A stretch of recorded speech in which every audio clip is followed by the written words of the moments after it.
Welcome back to the Ops Room. I'm Jules Sterling, still trying to keep my calendar as clean as my green juice, and honestly, failing miserably today. And I'm Dan Miller, ready to call the plays in a market that feels more like a 2-minute drill every single hour, right? You're listening to Elena Rossi. I'm currently staring at a risk heat map that's glowing so red, it's basically a permanent sunrise. Buck Reynolds here. If the coffee in this studio gets any stronger, I'm going to need a hazmat permit just to drink it. We are all running on high octane today, but yesterday was a bit of a mixed bag, wasn't it?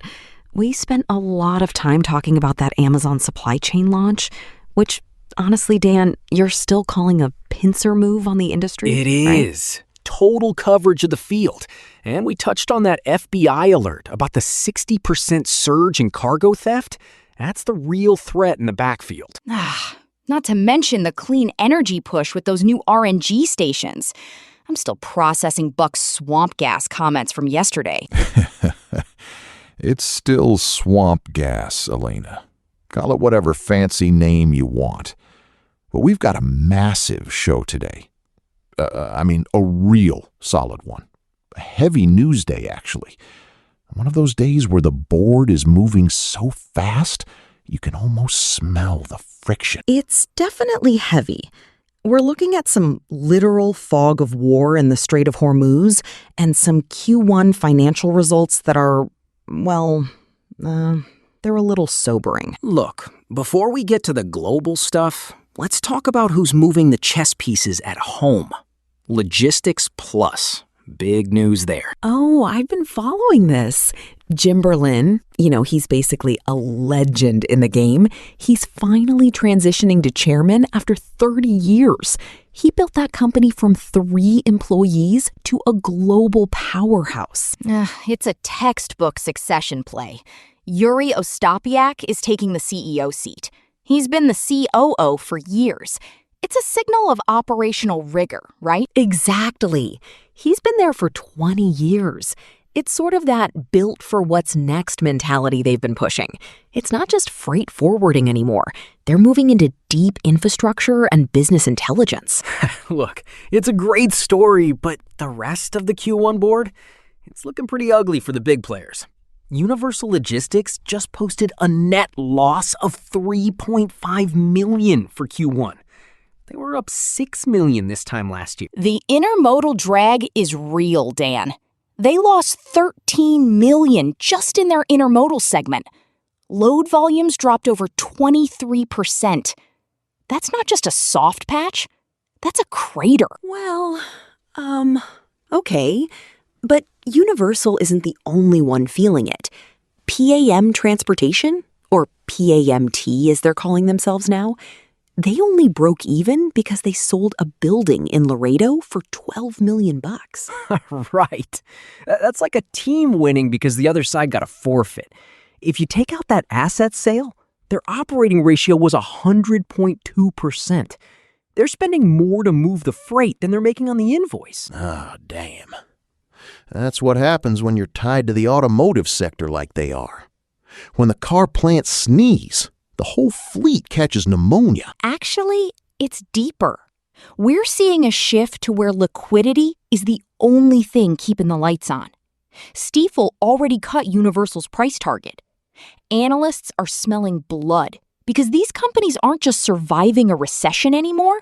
They're desperately hunting for internal margins just to keep the trucks turning.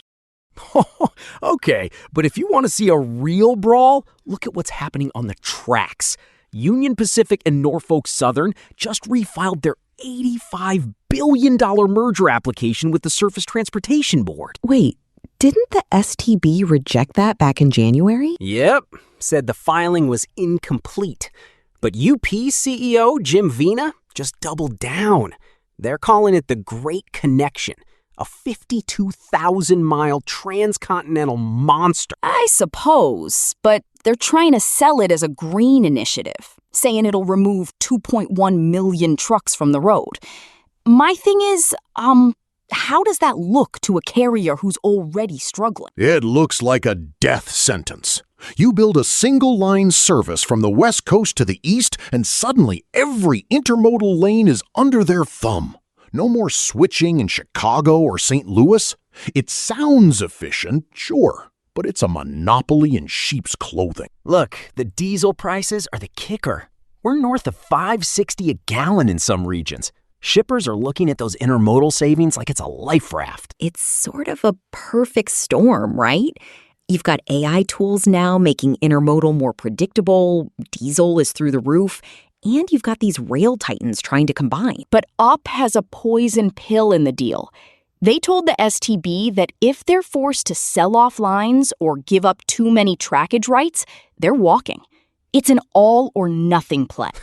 It's a high-stakes game of chicken with the federal regulators. Vina's basically telling the STB, give me the keys to the kingdom or I'm taking my ball and going home. Well, while they're fighting over the rails, the guys on the road are getting a look at the future of the cab. Did you see the 2027 Freightliner Cascadia update? Here we go. The digital dash.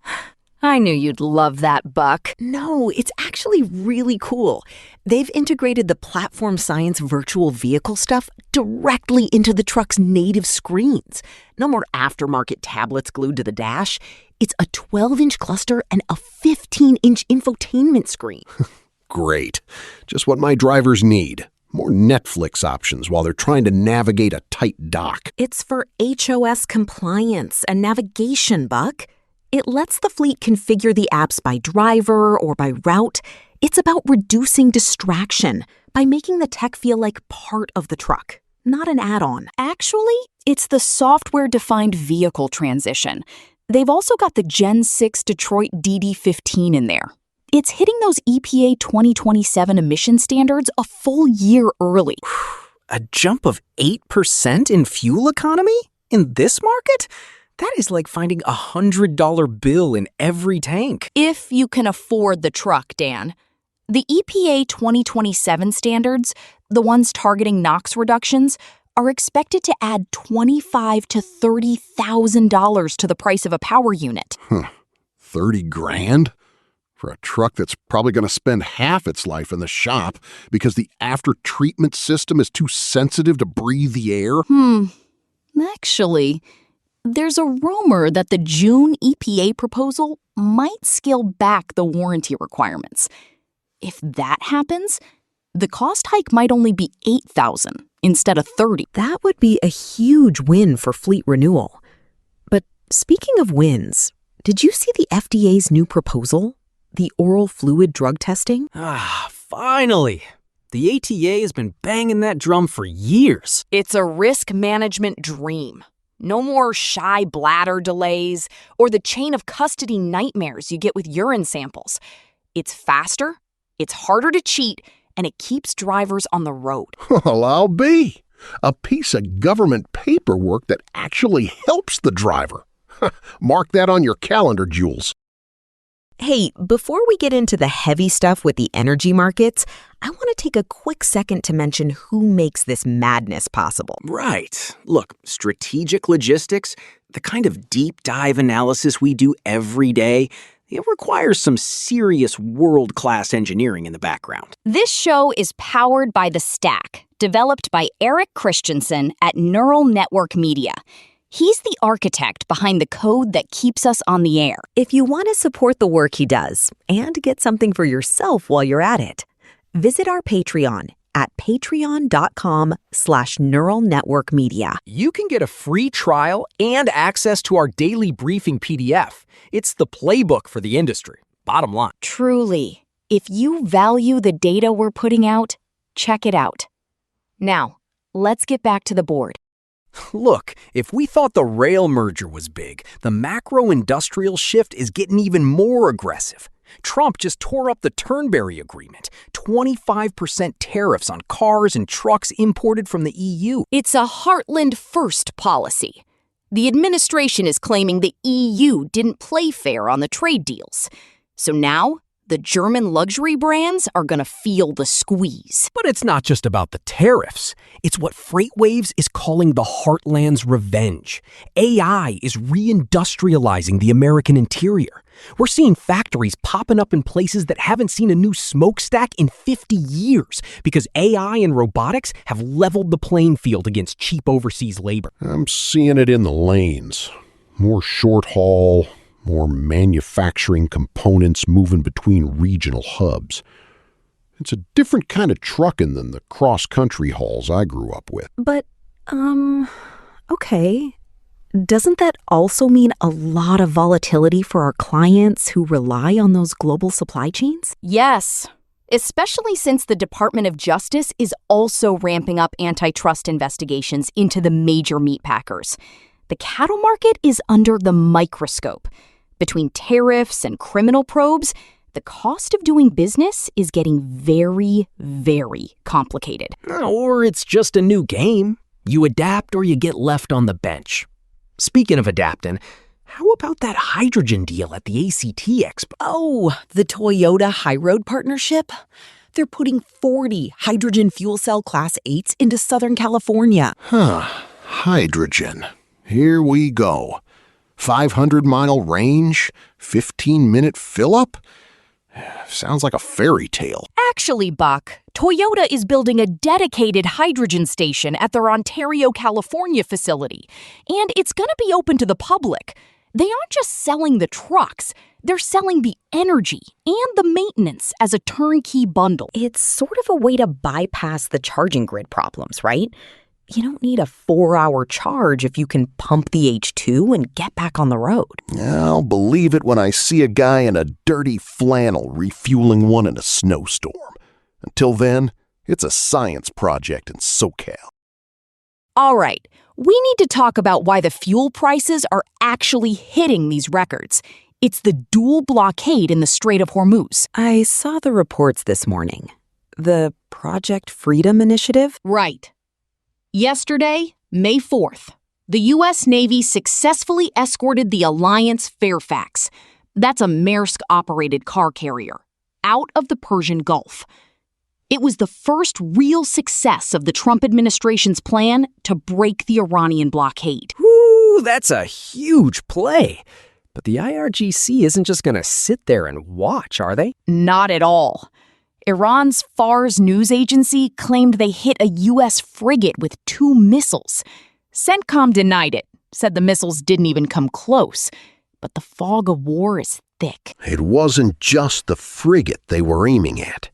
They hit an energy installation at the port of Fujairah. Huge fires. That's a major hub for bunkering and oil exports. And the South Korean vessels? I read something about casualties there? Yes, a South Korean tanker was caught in the crossfire. The situation is incredibly fragile. Brent oil prices jumped 5% just on the news of the Maersk transit. My thing is, how is a small carrier supposed to hedge against that? You can't just pass that through in a surcharge when the market is this soft. You'll lose the contract. Well, you have to have those relationship-based conversations. You have to be transparent about the math. Shippers know the world is on fire. They just need to know you're managing it efficiently. Efficiency only goes so far when drones are hitting refineries, Jules. We're seeing a global energy pivot that isn't about green anymore. It's about security. Look, bottom line, this is the most volatile energy market we've seen since the '73 embargo. But we have more tech now. We have sonar and these market monitors giving us real-time data on spot rates. Right. Penske just launched their supply chain insight platform too. AI-enabled natural language questions. You can just ask it, which loads are on my watch list?